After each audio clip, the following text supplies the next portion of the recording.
Bonsoir à tous et bienvenue dans cette nouvelle édition de votre journal local. Voici les titres de ce lundi 3 avril. La colère des surveillants pénitentiaires de la prison de Bois d'Arcy à l'appel du syndicat Force ouvrière. Plusieurs dizaines d'entre eux ont bloqué l'accès à la prison ce matin. Ils dénoncent une montée de la violence au sein de l'établissement et le manque de moyens humains. 200 km à travers les routes départementales en 5 jours. Les participants du premier cyclo-défi yvelinois ont pris le départ ce matin devant le Vélodrome national. Objectif Rambouillet pour la première étape. Enfin, une bonne idée dans ce journal en pleine vacances scolaires et alors que le beau temps s'installe sur la région, l'île de loisirs de Saint-Quentin-en-Yvelines propose un grand nombre d'activités et notamment, c'est une nouveauté 2017 du paintball. Ils étaient donc une vingtaine de surveillants ce matin à bloquer le centre pénitentiaire de Bois d'Arcy. Une action lancée par le syndicat FO suite à plusieurs agressions et une montée de violence survenue ces derniers jours contre des gardiens de la paix. Une situation compliquée pour ces manifestants. Le représentant FO à Bois d'Arcy, Willy Saïb, veut alerter les autorités publiques sur la situation. Il était au micro ce matin de Nicolas Dandry. Écoutez-le. Nous, ce qu'on demande, c'est avoir de l'effectif conséquent. Il faut savoir qu'à l'heure d'aujourd'hui, quasiment tous les établissements de la région parisienne sont à 200% du taux d'occupation. Et malheureusement, face à cette montée en puissance de la population carcérale, nous n'avons pas le nombre de surveillants conséquent. Donc il est difficile pour un surveillant de mener à bien ses missions dans ces conditions difficiles. Dans un premier temps, nous, ce qu'on demande à Force ouvrière, c'est des établissements spécialisés pour des détenus, notamment pour les détenus radicalisés. Donc ces détenus à l'heure d'aujourd'hui sont en détention normale avec le reste de la population pénale et c'est très compliqué. À Versailles, une autre manifestation dans l'actualité locale. Nous vous en parlions déjà au mois de février. L'élevage de chevaux d'Estelle Trahar, situé à Davron, est en danger. L'éleveuse est désormais expulsée du terrain qu'elle occupe avec ses 40 chevaux et poneys de loisirs. Ses candidatures pour acquérir un autre terrain n'ont pas été retenues par l'autorité compétente. Et pour alerter sur sa situation, une marche de soutien était organisée ce vendredi pour faire le tour des administrations départementales. Écoutez sur ce sujet Estelle Trahar. Elle était au micro de Patrick Jacques de Dixmude. Ceux qui siègent au comité technique de la SAFER, il y en a quelques-uns qui sont dans le parcours qu'on a tracé, qu'ils nous donnent un peu leurs sentiments concernant ma candidature et pourquoi elle n'a pas été retenue. Savoir si eux-mêmes ils ont eu bien tous les tenants et les aboutissants justement de cette candidature et un peu l'urgence de la situation. Il faut absolument qu'on trouve une solution et là c'est un peu la marche de la dernière chance. Cela dit, si on n'arrive pas à trouver des contacts ou des rendez-vous qui peuvent déboucher sur quelque chose, eh bien, l'idée, ça sera après d'aller à Paris. En politique, à 3 semaines du premier tour de l'élection présidentielle, les militants des 11 candidats sont mobilisés, et notamment ceux des plus petits candidats, à l'instar des soutiens de Jacques Cheminade. Plusieurs d'entre eux étaient récemment devant la gare de Versailles-Chantier pour distribuer des tracts et échanger avec les voyageurs. Un reportage de Nicolas Dandry. Pour arrêter les politiques d'austérité. Un peu de lecture, c'est votre lecture du soir. Jacques Cheminade, si vous vous rappelez, il était candidat en 2012. Campagne compliquée pour les soutiens de Jacques Cheminade dans les Yvelines. Ils sont confrontés au manque de popularité de leur candidat. Selon les derniers sondages, ils ne dépassent pas la barre des 1%. Non mais lui je le connais pas et puis je l'ai même pas entendu parler, je sais pas du tout. Donc je vais juste lire déjà pour savoir. Je le connais pas puisqu'il vient de m'en parler et je vais documenter, je vais lire. Et j'irai un peu plus sur un site où je vais voir ce qu'il a à proposer et à dire, quoi. Jacques Cheminade, je l'ai connu depuis pas mal d'années à travers les médias. Et c'est quelqu'un qui a énormément de bonnes idées. Mais malheureusement, je pense qu'il se réveille un petit peu trop tard avec tout ce qui se passe actuellement au sein des médias concernant pas mal des candidats. Autre difficulté, le vote utile de plus en plus évoqué par les électeurs. Je ne vais pas voter pour M. Cheminade, je vais essayer de voter, je vais vous dire pourquoi. Parce que j'ai très peur du Front National. Concernant le programme, plusieurs mesures économiques sous le slogan « Libérer les Français de l'occupation financière ». Au lieu d'utiliser l'argent des gens et l'argent de l'État pour sauver les banques, on veut séparer la partie banque d'affaires pour la laisser assumer ses dettes toute seule sans la renflouer et que l'État retrouve le moyen de contrôle, que l'État retrouve le contrôle sur sa monnaie pour financer les politiques de développement. En 2012, Jacques Cheminade avait recueilli près de 0,3% des suffrages dans les Yvelines. C'est un ouf de soulagement pour de nombreux Yvelinois. Les élus du département se sont prononcés il y a quelques jours sur le taux de la taxe foncière sur les propriétés bâties. Et après une hausse record de 66% l'an passé, les élus ont voté cette année pour un maintien du taux actuel à 12,58%. Le département des Yvelines conserve ainsi l'une des taxes foncières les plus basses de France.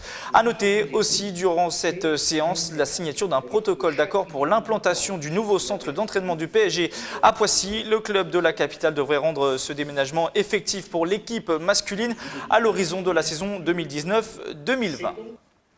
À 50 ans en Yvelines, le départ du premier cyclo-défi du département a été donné ce matin devant le Vélodrome national, direction Rambouillet, sous l'égide de l'association Solidarité Handicap France-Cameroun. 13 collégiens issus des quartiers prioritaires vont parcourir jusqu'à vendredi environ 200 km sur les routes du département.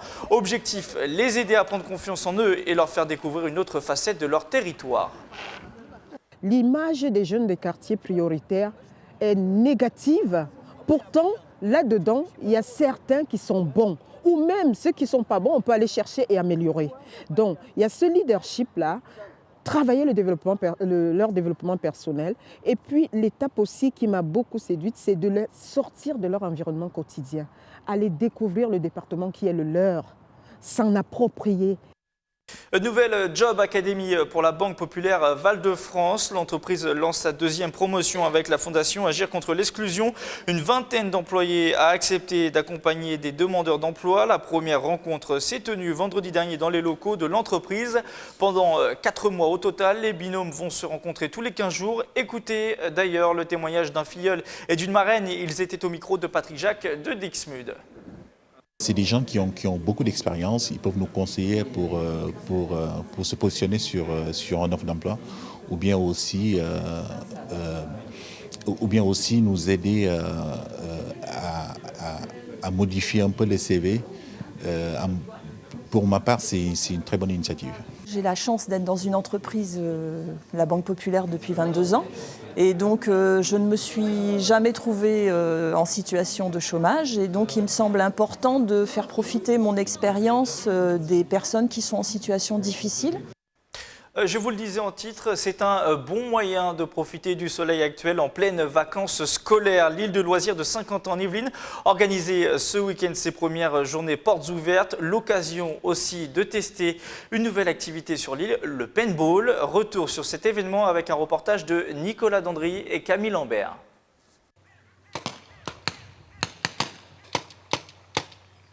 Des enfants qui font la guerre, ou presque.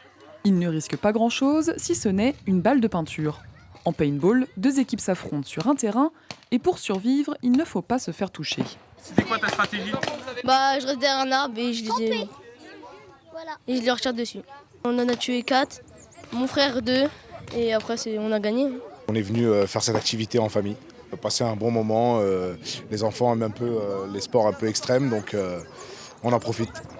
Une activité proposée exceptionnellement sur l'île de loisirs pour ces journées portes ouvertes. Les visiteurs ont pu se lancer d'autres défis, comme le football ou l'équitation. Un événement pour lancer la saison avec l'arrivée des beaux jours. Il y a encore trop de personnes qui ne connaissent pas ce havre de paix, ce havre d'espace vert. Donc voilà, c'est ça, l'objectif principal, c'est de faire découvrir l'île de loisirs et toutes les activités qui s'y pratiquent. Le panel d'activités est très, très, très complet et, pour reprendre la formule bien connue, de 7 à 77 ans, mais bien au-delà. Face au succès de ce week-end, le paintball devrait être ajouté au catalogue d'activités. Chaque année, 6 à 700 000 visiteurs sont accueillis sur les 620 hectares de l'île. L'art de la main verte aussi célébré ce week-end pour sa 9e édition. Esprit Jardin de Versailles s'intéressait cette année aux jardins urbains. Plus de 80 stands se tenaient sur le parvis de la cathédrale Saint-Louis. Et pour la 2e année consécutive, le potager du roi était en accès libre le temps d'un week-end. Visite guidée avec Nicolas Dandry et Mélanie Poquet. Il y a plus de 300 ans, Louis XIV y cultivait ses fruits et légumes préférés, comme les fraises ou les asperges. Au potager du roi, on cultive aujourd'hui près de 800 variétés. On trouve, si j'ose dire, un écosystème. Nous trouvons un espace dans lequel nous cherchons un équilibre entre produire et prélever, entre produire et rendre un espace beau. On fait aussi bien plus que ça, parce que le potager est une école. Depuis la Révolution française, il y a eu installé dans ce jardin des écoles successives. Et donc aujourd'hui, nous formons les futurs paysagistes. Pour le potager, c'était aussi les premières ouvertures du week-end et la seule gratuite de l'année. On apprécie l'endroit, l'histoire de l'endroit, ce lieu qui a été dessiné, qui a été depuis de longues années, qui servait de garde-manger là, pour un seul monsieur un peu riche, les autres qui crevaient de faim. On a trouvé ça très beau, c'est assez impressionnant comme lieu. Ouais, c'est vraiment magnifique, il y a des poulaillers, il y a beaucoup de pommiers. Le potager du Roi ouvrait ses portes pour la seconde fois pour Esprit Jardin. On referme ce journal avec du sport et du baseball et le début de saison parfait des Cougars de Montigny-le-Bretonneux. 2 victoires en 2 matchs à domicile pour leur retour en première division. Les Igny-Montins ont dominé les Arvennes de Clermont-Ferrand, Michele Midoro, Nicolas Dandry et Xavier Jalin. Un début de saison parfait pour Montigny-le-Bretonneux. Les Cougars promus cette année en première division l'ont emporté ce dimanche 2 avril sur leur terrain contre les Arvernes de Clermont-Ferrand. Le score 6-0 dans le premier match et 3-2 dans le second. Excellente, très bonne journée. C'était le but, c'était de réussir notre entrée dans ce championnat. Et on l'a fait de très belle façon. On l'a fait avec des lanceurs qui ont tout donné, qui ont fait vraiment le job sur le monticule. C'est ce que j'attendais aujourd'hui vraiment de cette journée. Et voilà, ça s'est réalisé, c'est génial. On était tous motivés, tous dans l'esprit d'équipe. On s'est tous motivés, on était tous solidaires. C'est ce qui a fait qu'on a pu gagner. Avec ces 2 victoires, les Cougars de Montigny-le-Bretonneux se retrouvent en tête de première division avec 100% de victoires. Les objectifs pourraient être revus à la hausse. Les objectifs, ils sont ce qu'ils sont, c'est aller se classer dans le haut de tableau.